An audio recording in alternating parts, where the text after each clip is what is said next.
சிவகங்கை மாவட்டம் காரைக்குடியில் கல்லூரி மாணவிகளுக்கு முன்பாக பைக் சாகசத்தில் ஈடுபட்ட மாணவருக்கு நீதிமன்றம் நூதன தண்டனையை வழங்கி இருக்கிறது. தண்டனையின் பின்னணி என்ன? இருசக்கர வாகனத்தின் பின் இருக்கையில் நின்று கெத்து காட்டிய இளைஞர் படாரென கீழே விழுந்து சாகச இளைஞர் சில்லறை வாங்கிய காட்சிகள்தான் இவை. ஐயோ போச்சே! 20 நாளில் நீதிமன்ற உத்தரவின்படி அவர் சாகசம் செய்த இடத்திலேயே சாலை பாதுகாப்பு பணியில் தற்போது ஈடுபடும் காட்சிகளும் தற்போது வெளியாகியுள்ளன. திடீர் மாற்றத்தின் பின்னணி என்ன?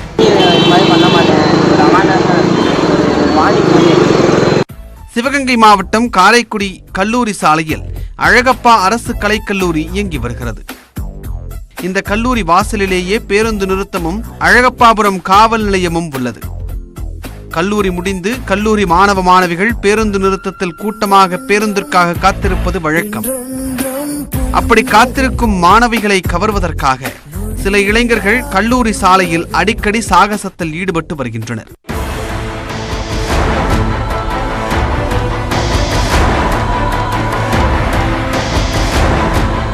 கடந்த ஜனவரி மாதம் சாகசத்தில் ஈடுபட்டு விபத்தில் சிக்கிய இளைஞர் ஒருவரை போலீசார் கைது செய்து இருசக்கர வாகனத்தை பறிமுதல் செய்தனர். இதே பாணியில் கடந்த மாதம் மாணவர் ஒருவர் இருசக்கர வாகனத்தின் பின் இருக்கையில் அமர்ந்து கொண்டு கல்லூரி மாணவிகளுக்கு முன்பாக சாகசம் செய்யும் வீடியோ வைரலானது.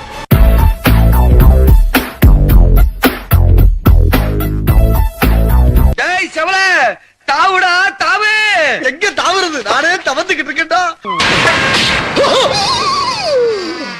ஐயோ போச்சே! சாலையில் பேருந்துக்காக நின்று கொண்டிருந்த பெண்களிடம் கெத்து காட்டுவதாக பைக்கின் பின் இருக்கையில் இருந்த மகேஸ்வரன் எழுந்து நிற்க முயன்றுள்ளார். ஆனால் மாணவர் நிலை தடுமாறி கீழே விழுந்தார். இந்த வீடியோ இணையத்தில் வைரலானது.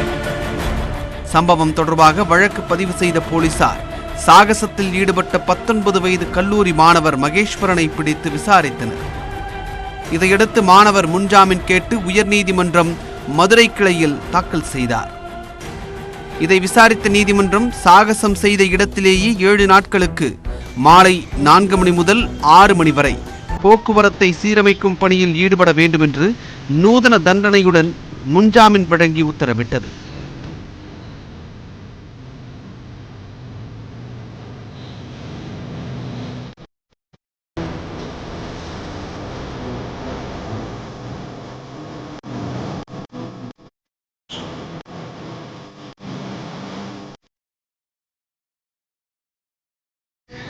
இதையடுத்து மகேஸ்வரன் இன்று கல்லூரி முன்பு போக்குவரத்தை சீரமைக்கும் பணியில் ஈடுபட்டார்.